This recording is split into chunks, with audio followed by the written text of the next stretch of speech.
혹시 여러분들은 예수님을 믿기 전 그리고 믿은 후 삶에 어떤 변화가 있다면 어떤 것이 가장 큰 변화라고 생각이 되어지십니까? 물론 이제 예수님을 인격적으로 만나기 전과 그 후를 한번 생각해 보면 될 것 같습니다. 누구나 예수 그리스도를 만나고 또 그분을 믿게 되면 이 많은 삶의 변화들을 경험하게 됩니다. 그런 변화들에 대해서 한번 좀 생각을 해 본다면, 늦잠을 자고 집에서 단순히 쉬는 날로 여겨졌던 그 일요일이 이제는 교회에 나와서 예배하는 날로 바뀌게 되고요. 전혀 살아가면서 만날 일이 없었던 사람이 갑자기 형제가 되고 자매가 되는 그런 일을 경험하게 되죠. 옆에 있는 분이 여러분 누구입니까? 형제고 자매 맞습니까? 네, 그냥 길거리에 만나면 지나가는 아저씨 아줌마로 보여지지만 우리가 교회 안에서 예수님을 믿고 난 이후에는 이 형제고 자매, 영적인 가족으로 그렇게 변화하게 되는 것이죠. 그래서 집에 가면 가족이 4명, 5명 이렇게 작은 규모로 구성되었던 가족이, 영적인 가족이 갑자기 엄청나게 늘어나는 그런 일들을 경험하게 됩니다. 예수 그리스도의 보혈 안에서 이제 옆에 있는 성도들이 한 가족, 또 영적인 가족이 되었기 때문에 그러한 변화들을 경험하게 되는 것이죠. 그리고 또한 당연하게 여겨졌던 여러 가지 내 삶에 주어졌던 것들이 하나님이 주신 은총이고 또 하나님의 선물이라는 것을 깨닫게 됩니다. 그것뿐만이 아니라 여러 가지 불안들이 있었고 염려가 가득한 인생이었는데, 이제는 마음의 평안함과 안정감과 그리고 소망을 바라보게 되는, 경험하게 되는 그런 삶으로 변하게 되는 것이죠. 이러한 모든 것이 예수님을 만나고 난 이후에 우리의 삶에 주어지는 그런 긍정적인 변화다라고 볼 수 있을 것입니다. 그런데 여러분, 성도에게 있어서 가장 큰 변화, 그리고 우리 인생에 있어서 정말 중요한 변화가 있다면 그것은 바로 나의 주인, 나의 왕이 바뀌는 그런 변화들을 우리는 경험하게 된다는 사실입니다. 이전에는 내 마음과 내 생각대로 어떤 세상의 가치관대로 살아갔던 내 인생이 이제는 하나님의 시선과 하나님의 생각을 따라서 살아가는, 그러니까 하나님이 나의 왕으로 그렇게 섬기고 그 왕으로 믿고 따라가는 그런 삶으로 변화하게 된다는 사실입니다. 여러분에게 한번 질문을 해보겠습니다. 여러분들의 인생의 삶의 주인이 누구이십니까? 변화가 필요할 것 같습니다. 하나님이 우리의 왕이신 줄 믿으십니까? 하나님이 내 인생의 왕이 되는 그 놀라운 변화들이 우리 인생 가운데 일어나게 되는 것이죠. 여러분, 잠언 말씀을 우리가 계속해서 살펴보고 있는데요, 잠언의 원어의 의미는 이 속담이고, 또 잠언이라고 하는 이 한자의 뜻은 훈계하는 말, 이런 뜻을 가지고 있습니다. 그래서 그런지 이 잠언 말씀을 읽다 보면 어떤 줄거리나 맥락이 이어지는 게 아니라 어떤 파편적인 짧은 문장들이 군데군데 이렇게 섞여 있어서 도대체 이게 어떤 이야기, 어떤 흐름에 맞게 지금 말씀을 하고 있는지 조금 어려울 때가 있습니다. 그래서 이 잠언을 어떤 사람은 이런 표현을 하기도 합니다. 잠 오는 말, 그래서 잠언이다라고 그렇게 이야기를 하기도 합니다. 그러니까 삶의 지혜를 주는 말씀이기도 하지만 이 말씀이 너무 흐름이 없이 이어지다 보니까 이게 도대체 무슨 이야기를 하는지 헷갈리고 또 어려워서 읽다 보면 잠이 오는, 그래서 잠언이다라고 말을 하기도 하는데요. 오늘 우리가 읽었던 이 잠언 20장도 여러분 쭉 읽으시면 아시겠지만 어떻게 보면 아무런 맥락 없이 쭉 이어지는 그런 여러 가지 좋은 말들이 군데군데 섞여 있는 그런 느낌을 아마 가지실 수 있을 것 같습니다. 그런데 오늘 본문을 우리가 오늘 본문에 등장하는 그 어떤 한 단어를 통해서 이 배경이 어떠한지를 좀 우리가 생각해 볼 수 있을 것 같은데요. 오늘 본문 이제 20장 말씀에 2절과 8절 그리고 우리가 읽진 않았지만 26절과 28절에 등장하는 한 인물이 있는데, 그는 바로 왕이라는 사람입니다. 왕이 여기에서는 등장을 하고 있죠. 자, 그러면 20장에서는 이 왕에 대해서 계속해서 반복해서 이야기를 하고 있는데, 여기에서 말하고 있는 왕이 도대체 누구인지를 한번 생각해 보았으면 좋겠습니다. 여러분, 이스라엘의 왕은 누구입니까? 솔로몬이죠. 여러분 너무 영적으로 생각을 하셔가지고 하나님이라고 하실까 말까 하다가 헷갈리신 거 알아요. 저도 알고 있는데 어쨌든 지금 이스라엘의 왕은 솔로몬이죠. 솔로몬이 왕입니다. 자, 그럼 솔로몬이 이 잠언 말씀 가운데 왕의 말씀을 들어라, 왕의 심판은 이러이러하다, 왕은 이렇게 행한다, 이렇게 결정한다, 이렇게 이야기를 할 때 솔로몬이 자기 자신을 가리켜서 내 말을 너희는 지금 잘 들어야 돼, 나의 심판은 이런 거야, 그런 의미로 지금 솔로몬이 하고 있는 것은 아니다라는 것을 우리가 짐작해 볼 수 있습니다. 그렇다면 이 왕은 도대체 누구인지를 한번 생각해 봐야 되겠죠. 여러분, 솔로몬의 삶 가운데 우리가 가장 잘 알고 있는 어떤 대표적인 사건이 하나 있습니다. 그것은 바로 솔로몬이 1천 번제를 드리는 그 과정 가운데 하나님께서 환상 가운데 나타나셔서 솔로몬아, 내가 구하는 것은 내가 다 줄 테니 너는 무엇을 원하느냐라고 그렇게 하나님께서 묻는 장면이 있습니다. 그때 솔로몬이 이렇게 대답을 하죠. 하나님, 저는 듣는 마음을 저에게 주십시오. 하나님을 듣는 마음을 나에게 달라라고, 지혜를 달라라고 그렇게 이야기를 했죠. 솔로몬이 했던 말이 뭐냐면, 저에게는 재판해야 될 이 백성, 다스려야 될 백성들이 너무 많은데 지혜가 저에게는 부족하기 때문에 백성들을 재판하기 위해서 이 지혜를 하나님 나에게 허락해 달라라고 그렇게 요청을 했습니다.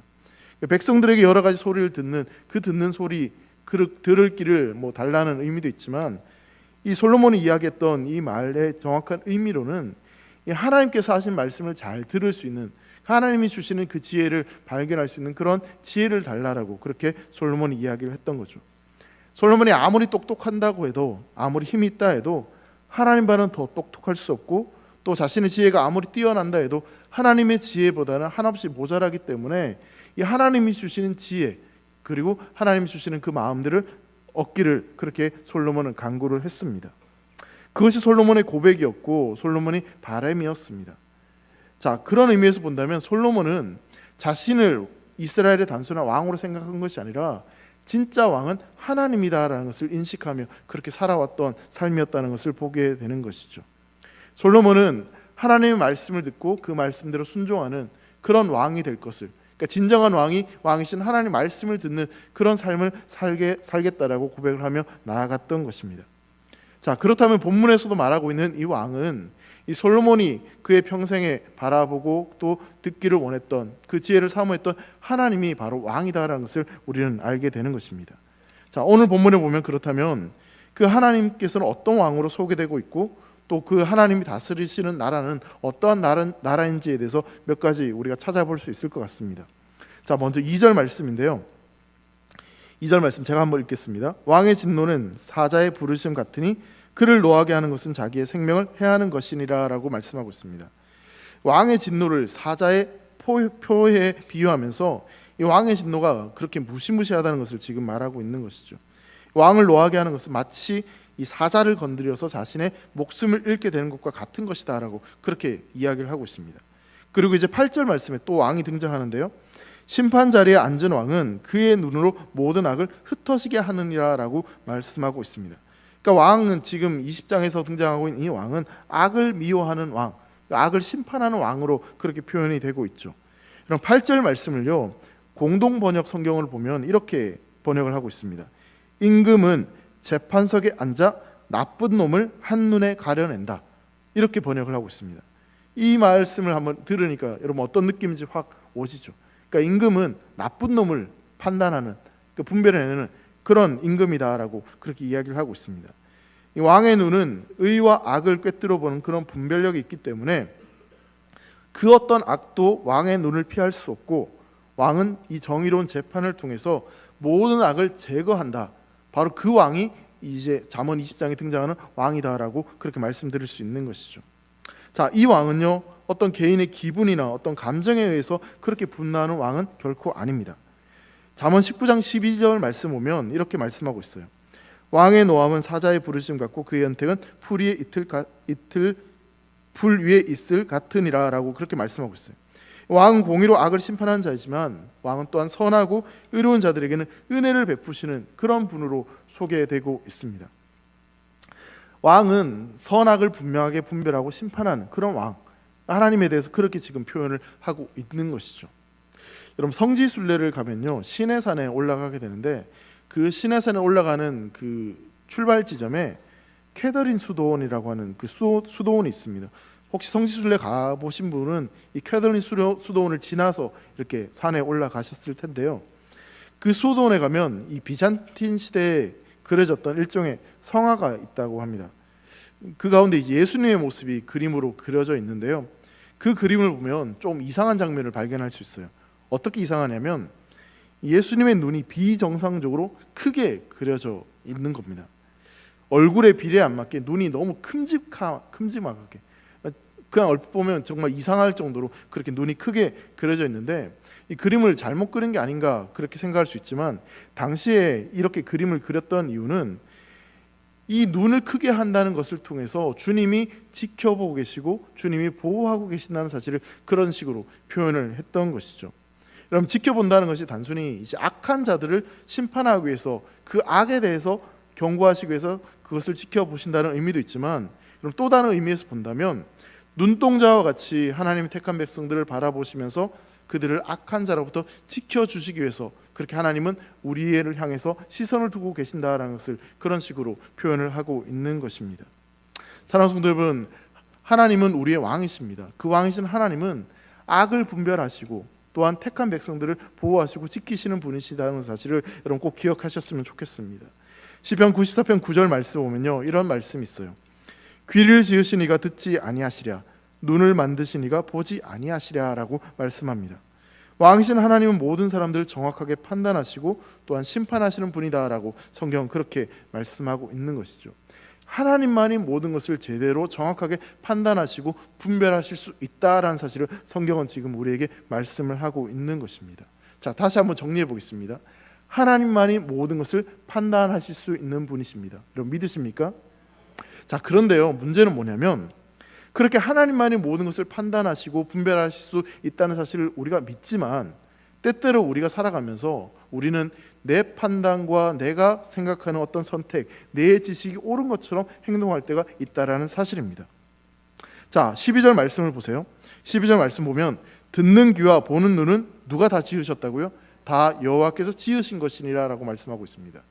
내가 보고 내가 듣는 그 모든 것, 내가 어떤 경험적으로 알고 있는 그 모든 지식, 그 모든 것들이 누가 지으신 것이라고요? 하나님이 지으셨다라고 그렇게 말씀하고 있는 것이죠. 하나님이 우리들의 듣는 귀와 보는 눈을 지으셨다라고 말하고 있습니다. 그렇다면 내가 보고 내가 듣고 판단하는 그 모든 것은 누가 지으셨기 때문에 그렇게 할 수 있는 겁니까? 하나님이 지으셨기 때문에, 하나님이 창조하셨기 때문에 그렇게 할 수 있는 것이죠. 그렇다면 우리의 경험과 내가 보고 내가 듣는 것보다 하나님은 훨씬 더 뛰어나시고 우리가 생각하지 못하는 놀라운 계획과 그런 능력을 가지고 계신 분이라는 사실을 우리는 알게 되는 것입니다. 우리가 듣는 것, 우리가 보는 것 다 하나님의 섭리 가운데 있음을 꼭 믿으시기 바랍니다. 우리가 본다고 생각하고요, 또 우리가 듣는다고 이야기를 하지만 우리가 보고 듣는 것들을 지으신 분이 누구시라고요? 하나님이십니다. 그 하나님이시기 때문에 그 하나님의 판단보다, 하나님의 분별보다 더 뛰어나게 우리가 선택할 수 있는 것이 없다라는 사실을 우리는 기억해야 된다는 사실이죠. 하지만 이것을 인정하며 살아가는 것이 사실 그리 쉽지는 않습니다. 하지만 사랑하는 성도 여러분, 하나님의 판단이 항상 옳다는 사실을 믿으시기 바랍니다. 내 생각보다 하나님이 이끌어 주시는 것이 옳습니다. 내가 생각하는 타이밍보다 하나님의 때가 더 선하고 완벽한 때인 것을 믿으시기 바랍니다. 우리의 왕이신 하나님은 가장 지혜로우시고 그 지혜로우신 왕 앞에 우리가 해야 될 것은 오직 순종하는 것 외에 다른 것이 없다는 사실을 우리가 믿고 나아가야 된다는 사실입니다. 사랑하는 성도 여러분, 우리가 삶을 살아가는 데 있어서 여러 가지 선택과 판단, 여러 가지 고민들을 가지고 살아갈 때가 있습니다. 우리 인생 가운데 문제가 있을 때가 있는 것이죠. 그런 문제들 앞에서 내가 옳다라고 생각하는 방법대로 살아가는 것이 아니라 하나님이 옳다고 생각하는 방법대로 하나님이 판단하시고 하나님이 부르신 그때로 살아갈 수 있는 사랑하는 대길의 성도들 되시기를 주의 이름으로 축원합니다. 우리의 생각들을 내려놓고 우리의 왕이신 하나님께 시선을 고정하고 하나님께 물을 수 있기를 간절히 소망합니다. 하나님께서 왜 이런 상황을 나한테 허락하셨는지, 왜 이 문제가 나에게 찾아왔는지, 하나님께서 이 상황 가운데 어떻게 하기를 원하시는지를 우리가 하나님 앞에 묻고 또 하나님의 뜻을 구함으로 말미암아 하나님께 주시는 그 말씀대로 겸손히 나아갈 수 있기를 간절히 소망합니다. 하나님이 진정 우리의 왕이시라면 우리는 하나님의 판단을 믿고 하나님의 이끄심을 믿고 그렇게 따라가야 되는 것이 마땅히 우리가 살아가야 될 삶의 자세이고 그것이 바로 지혜로운 인생이다라는 것을 우리에게 말씀하고 있는 것입니다. 자, 그리고 나서 또한 살펴볼 수 있는 것은요, 예수님이 우리의 왕이시고 그 예수님의 판단이 우리에게 온전히 옳다는 것을 우리가 믿는다면, 그렇다면 이제 그 전에 우리가 하나님의 자녀가 되기 전, 백성이 되기 전, 그 전에 우리는 어떤 존재였는지를 한번 살펴보려고 합니다. 9절 말씀에 우리가 어떤 상태였는지에 대해서 이렇게 말씀을 하고 있어요. 내가 내 마음을 정하게 하였다, 내 죄를 깨끗하게 하였다 할 자가 누구냐라고 말씀을 하고 있죠. 이게 무슨 말씀이냐면 어느 누구도 자신의 죄로부터 깨끗하다 말할 수 있는 사람이 아무도 없다라는 것입니다. 우리 모두는 스스로 죄의 문제를 해결할 수 없는 죄인이다라는 것을 말씀하고 있는 것이죠. 자, 성경에는 여러 군데에 걸쳐서 우리가 그 죄의 문제를 해결할 수 없는 연약한 죄인이다라는 사실을 성경 계속해서 말씀하고 있습니다. 열왕기상 8장 46절 상반절에 보면요, 범죄하지 아니하는 사람이 없사오니라고 말씀하고 있어요. 시편 143편 2절 말씀 보면요, 주의 종에게 심판을 행하지 마소서, 주의 눈앞에는 의로운 인생이 하나도 없나이다라고 말씀하고 있어요. 신약 성경에 오면 로마서 3장 10절 말씀 보면요, 기록된 바 의인은 없나니 하나도 없다, 그렇게 성경은 분명히 말씀하고 있습니다.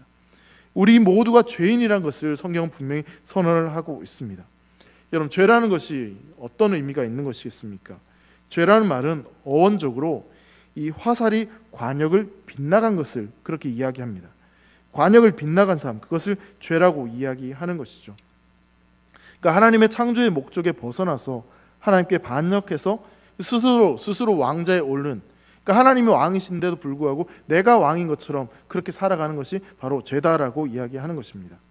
좀 더 엄밀하게 이야기하자면 이 사단의 속임수에 넘어가서 하나님을 왕자에서 끊어내리고 사단의 통치 아래 하나님과 무관한 그런 독립적인 그런 삶을 살아가는 것이 바로 죄라고 이야기를 하고 있는 것입니다.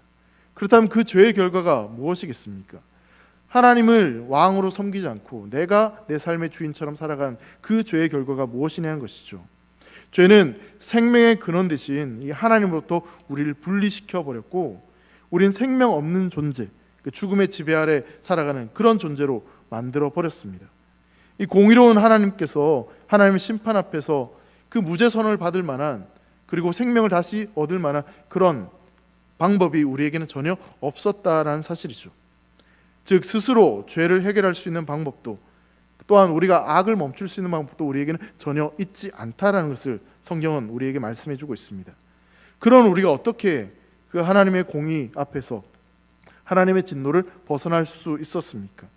어떻게 다시 하나님 나라의 백성으로 하나님을 다시 왕으로 섬기며 또 그 하나님을 하나님의 백성으로 우리가 살아갈 수 있었겠습니까? 고린도후서 5장 21절 말씀 보면요, 이렇게 말씀하는 장면이 있어요. 한번 같이 읽겠습니다. 시작.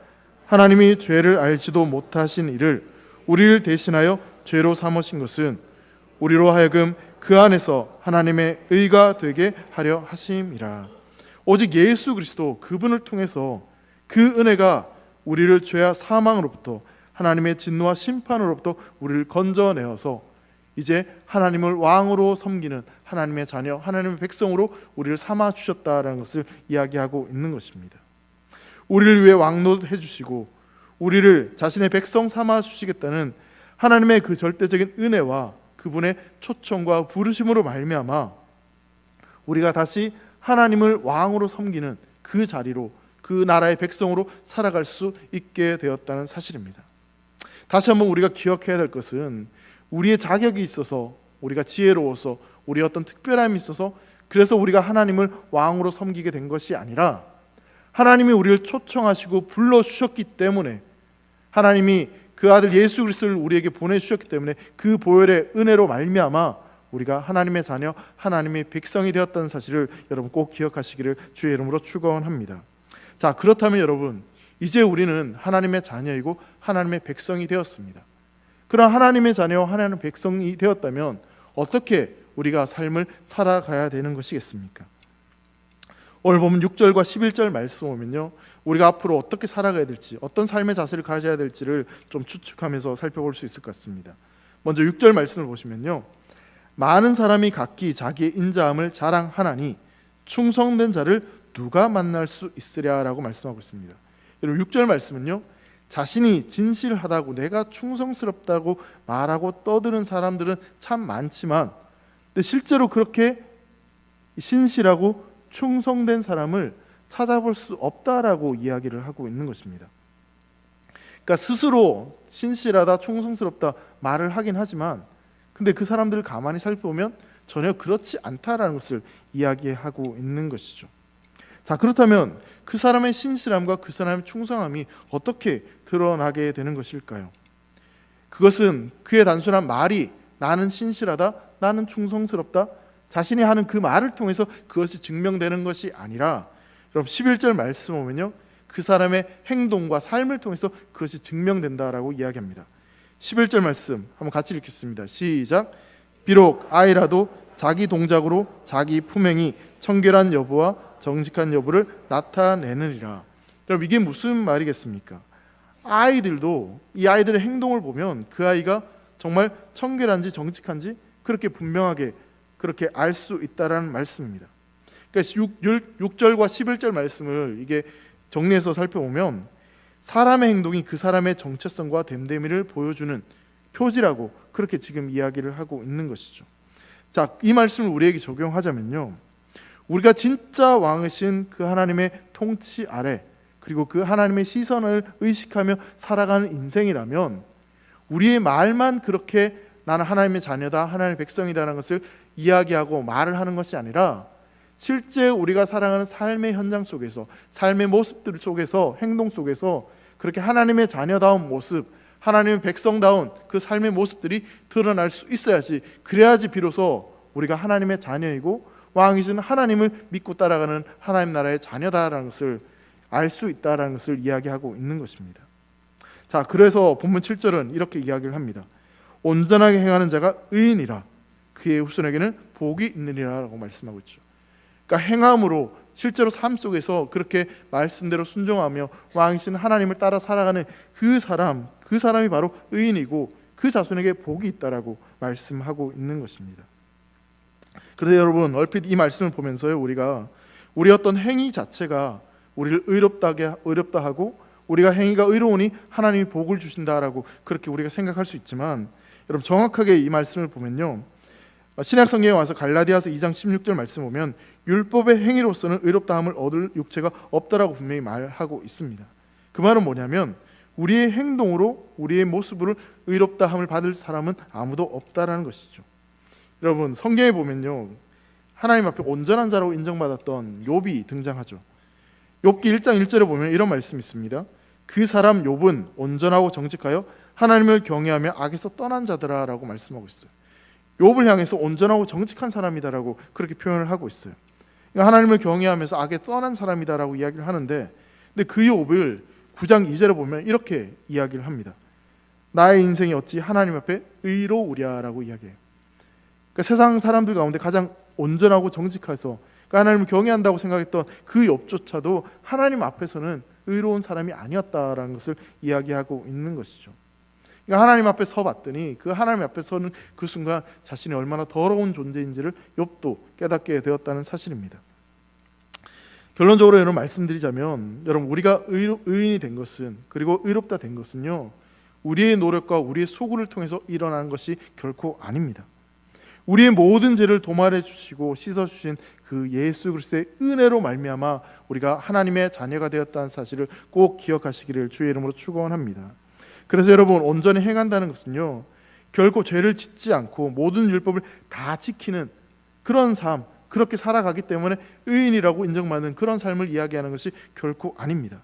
그렇다면 이 온전하게 행한다는 것이 어떤 의미가 오늘 본문에서 이야기하고 있는 것이겠습니까? 그것은 바로 하나님과의 바른 관계 속에서 살아가는 그 삶이 바로 온전한 삶이다라고 이야기를 하고 있는 것입니다. 여러분 앞서 죄가 관역에 빗나간다라고 그렇게 의미를 가지고 있다라고 말씀을 드렸어요. 그 말을 따라서 우리가 생각해 본다면 옆길로 빠지거나 다른 길로 빠지는 것이 아니라 정확하게 하나님을 향해서 한 걸음 한 걸음 걸어 나아가는 것, 그 하나님의 통치 가운데 하나님의 시선을 의식하며 그 하나님을 바라보며 정직하게 그 길로 걸어 나아가는 그 삶이 바로 하나님 보시기에 온전한 삶이다라고 이야기를 하고 있는 것입니다. 나의 행동이나 어떤 내 안에 선한 것이 있어서 그래서 그 결과로 뭔가 의롭게 되어지는 것이 아니라 우리가 그 말씀을 붙잡고 하나님의 은혜로 말미암아 살아가는 그 삶이, 또 그렇게 말씀을 지키며 붙잡고 살아가는 그 삶이 하나님 보시기에 온전한 삶이다라는 것을 이야기하고 있는 것이죠.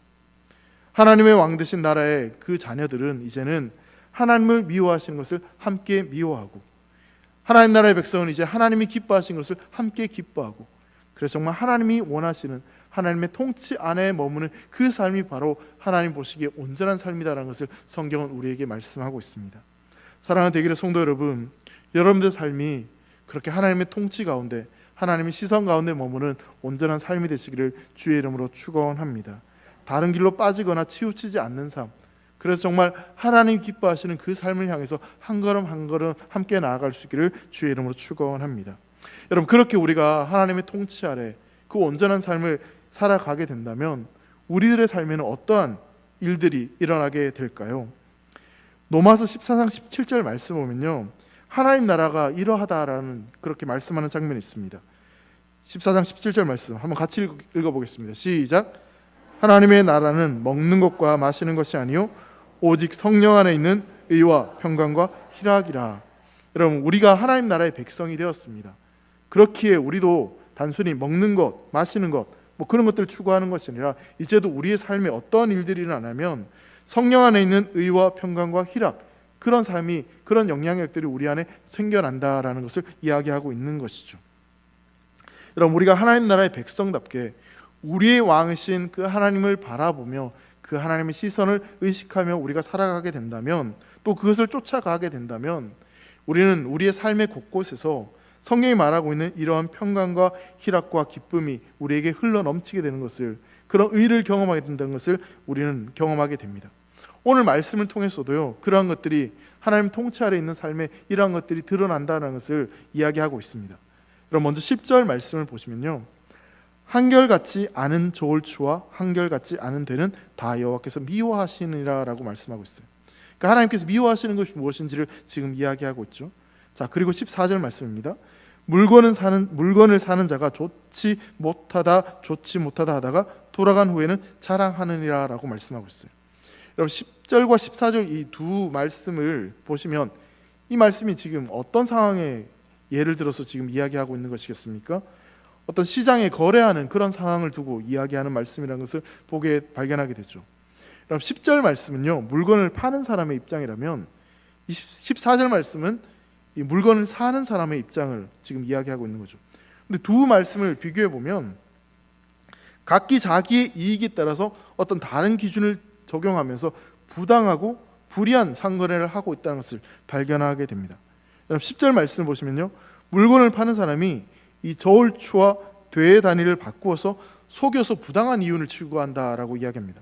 그리고 14절은 사는 사람이 정당한 대가를 지불하지 않고 깎아가지고, 그래서 막 원래 값어치보다 훨씬 저렴하게, 물론 여러분 깎는 게 여러분들에겐 좋을 수 있겠지만 너무 깎게 되면 그 사람을 피해를 주는 것이기 때문에 똑같이 불이한 행동이다라고 그렇게 이야기를 하고 있는 것이죠. 왜 이렇게 속이고 또 속이고 깎고 하는 것이겠습니까? 자신의 욕심을 채우기 위해서, 자신의 이익을 채우기 위해서 그렇게 하는 것 아니겠습니까? 나의 재산에 대해서 내가 속이는 저울을 사용하면서까지 뭔가를 얻으려고 하는 것이 있기 때문에 그렇습니다. 그런데 여러분, 하나님 나라의 백성은 그런 속이는 일들을 되풀이하면서까지 뭔가 이익을 구하고 그것을 추구하는 그런 인생을 살아가지 않는다라고 이야기합니다. 왜 그렇습니까? 모든 판단은, 그리고 인생의 주인이 누구이시기 때문에, 하나님이시기 때문에, 하나님이 내 삶의 주인이시고 하나님이 판단하시고 하나님이 내 인생에 필요한 것들을 채워주시기 때문에 그러한 욕심을 내려놓고 그 하나님의 선하심과 의로움을 바라보며 살아가기 때문에 바로 그 삶을 통해서 하나님의 의로움이 세상 가운데 드러나게 된다는 것을 이야기하고 있는 것이죠. 여러분, 이제부터 깎지 마시기 바랍니다. 정당한 값어치를 주고 사시는 게, 그게 의로운 방법을 나타내는 거죠. 혹시나 장사하시는 분들 너무 속이려고, 그런 분들은 아마 아무도 안 계시겠지만, 여러분, 세상의 어떤 수단과 방법을 통해서 나의 이익을 추구하려고 하는 것은 결코 성경적인 가르침이 아니다라는 것을 우리에게 말씀해 주고 있는 겁니다. 하나님 나라의 방식은 정직하게 그리고 정확하게 그렇게 하나님을 믿고 살아가는 그것이 바로 하나님 백성들의 삶이다라는 것을 이야기하고 있는 것이죠. 두 번째로, 여러분, 하나님을 왕으로 살아가는 하나님 나라의 백성들에게는 이 화평이 그 삶 속에서 드러나게 된다라는 것을 이야기하고 있습니다. 그럼 3절 말씀을 보시면요, 다툼을 멀리하는 것이 사람에게 영광이거늘 미련한 자마다 다툼을 일으키느니라 라고 말씀합니다. 여러분, 다툼을 멀리하는 것이 지혜의 길임에도 불구하고 사람들은 자꾸만 다툼을 일으킨다라고 그렇게 말씀하고 있죠. 자, 그러면 여러분, 우리가 언제 다툴까요? 언제 싸웁니까? 대답하기 참 곤란하실 것 같아서요, 잠언 13장 10절에 보면 성경이 이렇게 답을 해주고 있어요. 잠언 13장 13절 말씀을 보면요, 교만에서는 다툼만 일어날 뿐이라 라고 이렇게 말씀하고 있어요. 교만하기 때문에 다툼이 일어난다라고 이야기하고 있는 거죠. 교만한 마음에서 다툼이 일어난다. 여러분, 잠언은요, 내가 왕이 되어서 내가 옳다라고 생각하는 그 교만이 우리 안에 가득 찰 때 우리는 다른 사람과 다툼을 일으키게 된다라고 이야기하고 있습니다. 그렇게 다툼을 통해서 우리에게 어떤 일들이 일어나게 되겠습니까? 분쟁하고 서로 분열하는 일들이 인생 가운데 일어나게 되는 거죠. 여러분, 다툼을 통해 나타나는 그 분쟁과 분열은 하나님 나라에 합당하지 않는 것입니다. 왜냐하면 하나님 나라는 예수 그리스도의 희생으로 말미암아 하나님과 화목된 나라이고, 또 그 화목케 하는 지책이 우리에게 주어졌기 때문에 분쟁과 분열이 하나님 나라에는 어울리지 결코 않는다는 것이죠. 그렇게 여러분, 성도 여러분, 하나님의 자녀들은요, 자기 마음속 깊숙이 숨어있는 지혜를 끄집어내어서 한 번 더 생각하고 고민하고 그렇게 마음속을 다시 한번 돌아보는 그런 사람이 되어야 됩니다. 그래서 쉽게 행동하기보다는 마음속 깊은 곳에 있는 지혜를 끄집어내고 또 하나님의 뜻을 분별하고 그래서 지혜롭게 행동하고 반응할 수 있어야 된다는 사실입니다. 우리가 살아가는 세상을 바라보면 여러 가지 다툼들이 여전히 있습니다. 지금도 전쟁이 일어나고 있죠. 자기가 옳다라고 생각하기 때문에 이런 전쟁들이 계속해서 일어나고 있습니다. 그런 다툼을 가만히 들여다보면 그것이 정말 진리의 문제이기보다는 자기의 의견이나 어떤 자기의 감정에 따라서 그렇게 다툼이 일어나는 것을 보게 됩니다. 맞다라고 주장하지만 어느 한편이 꼭 맞는 것은 아니다라는 것을 보게 되는 것이죠. 사랑하는 성도 여러분, 하나님의 자녀가 된 우리들은 그런 다툼을 멀리하고 더 귀담아 듣고 더 생각하고 양보하고 또 우리가 더 받아들이고 그렇게 우리를 용납해 주시고 받아주신 하나님을 본받아서 다른 사람을 이해하고 섬겨줄 수 있는, 그래서 화평을 경험하는 복된 삶이 되시기를 주의 이름으로 축복합니다. 세 번째로 여러분, 하나님을 모신 자의 삶에는요, 기쁨이 있습니다. 4절 말씀을 보시면요, 게으른 자는 가을에 밭 갈지 아니하나니 그러므로 거둘 때는 쿠걸할지라도 얻지 못하니라 라고 말씀하고 있어요. 13절 말씀 보면 너는 잠자기를 좋아하지 말라. 내가 빈궁하게 될까 두려우니라. 내 눈을 뜨라. 그리하면 양식이 촉하니라 라고 말씀하고 있어요. 여러분, 이 두 가지 말씀을 보시면요, 게으름에 빠져서 잠자는 것을 좋아하고 일하지 않는 사람은 아무런 소득도 거두지 못할 것이다 라고 말씀을 하고 있죠. 여러분, 가을에 밭을 간다라는 것은요, 이것이 추수하다는 의미가 아니라서 좀 우리가 이해하기 어려울 수도 있겠지만 팔레스타인 지방은요 5월부터 10월까지가 이 건기라 비가 오지 않습니다. 근데 10월부터 11월까지가 비가 오기 시작하는데 비가 오고 난 그 시기에 씨를 뿌려야지만 그 다음 해 이 4월, 5월에 곡식을 거둘 수 있기 때문에 그래서 가을에 씨를 뿌린다라고 이야기를 하는 겁니다. 여러분, 농부가 부지런히 일하고 때에 맞는 수고를 감당해야지 양식과 열매를 거두는 기쁨을 누릴 수 있습니다. 그것이 세상적인 방식이죠. 그런데 여러분, 하나님 나라에서는요, 그렇게 부지런히 일하고 때에 맞는 수고를 감당할 때 하나님의 도우심을 통해서 단순히 소득을 얻는 기쁨뿐만 아니라 그 이상의 기쁨이 우리에게 주어진다라는 것을 성경은 우리에게 말씀하고 있는 것입니다. 왜냐하면 하나님께서 천지를 창조하시고 그 일을 통해서 하나님이 기쁨을 누리셨던 것처럼 동일하게도 하나님은 우리에게 그러한 기쁨, 그 열매의 기쁨을 허락해 주시기를 원하시기 때문에 그렇습니다. 세상의 방식은 하나를 심으면 하나를 얻을 수도 있고 또한 얻지 못할 수도 있습니다. 하지만 하나님의 방식대로, 하나님 나라의 방식대로 살아가는 모든 사람, 하나님의 자녀들에게는 하나를 심으면 30배, 60배, 100배의 결실을 맺게 되는 것이 바로 하나님 나라의 방식이고 하나님의 방법이란 것을 여러분 꼭 기억하시기를 소망합니다. 그렇게 우리는 하나님이 주시는 기쁨과 그런 소득의 그런 은혜들을 경험할 수 있게 되는 것, 그것이 바로 하나님의 자녀로서 또 하나님의 백성으로 살아가는 삶에 주어지는 축복이다라는 것을 이야기하고 있는 것이죠. 사랑하는 성도 여러분, 이제 말씀에 좀 정리를 하자면요, 여러분 1절 말씀을 보시면 이렇게 말씀하고 있죠. 포도주와 독주를 경계하라 라고 말씀하고 있습니다. 여러분, 그러면서 미혹되는 자마다 지혜가 없다라고 그렇게 성경은 이야기하고 있습니다. 이 말씀을 보면 단순히 술을 마시지 말라, 여러분 그렇게 말씀하고 있는 것은 아닌 것 같습니다. 포도주와 독주로 대표되는 모든 미혹을 경계하라 라고 그렇게 말씀을 하고 있는 거죠. 미혹된다는 것이 무엇입니까? 가던 길을 이탈해서 잘못된 길로 가는 것입니다. 미혹된 자는 가야 할 길을 가는 것이 아니라 가지 말아야 할 길을 걸어가는 것이죠. 성도 여러분, 우리가 모든 미혹으로부터 우리 자신을 지키고 또 하나님의 백성으로 우리의 왕이신 하나님을 따라 온전히 걸어갈 수 있는 그 유일한 방법이 그렇다면 무엇이겠습니까? 에베소 5장 18절 말씀 보면요, 이렇게 말씀하고 있죠. 술 취하지 말라, 이는 방탕한 것이니 오직 성령으로 충만을 받으라라고 말씀하고 있습니다. 우리가 하나님 나라의 백성으로 우리의 왕이신 하나님을 온전히 따라가기 위해서는 우리에게 필요한 것이 바로 성령의 도우심이 우리에게 필요하다라는 것을 이야기하고 있는 것입니다. 여러분, 이사야 11장 2절 말씀 보면요, 이렇게 말씀합니다. 그의 위에 여호와의 영, 곧 지혜와 총명의 영이요 모략과 재능의 영이요 지식과 여호와를 경외하는 영이 강림하시니라고 말씀하고 있습니다. 지혜의 영이 바로 성령이다라는 것을 분명히 우리에게 말씀하고 있습니다. 다시 한번 여러분 한번 질문해 보겠습니다. 여러분, 우리의 왕이 누구십니까?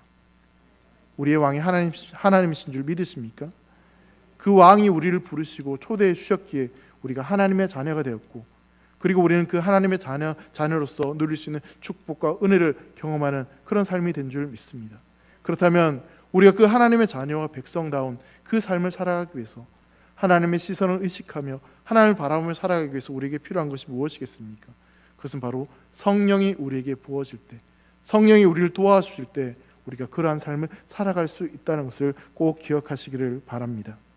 성령이 우리에게 부어질 때 우리가 악한 것으로부터 미혹당해 길을 잃지 않고 하나님 나라의 백성으로서 그 삶을 살아갈 수 있습니다.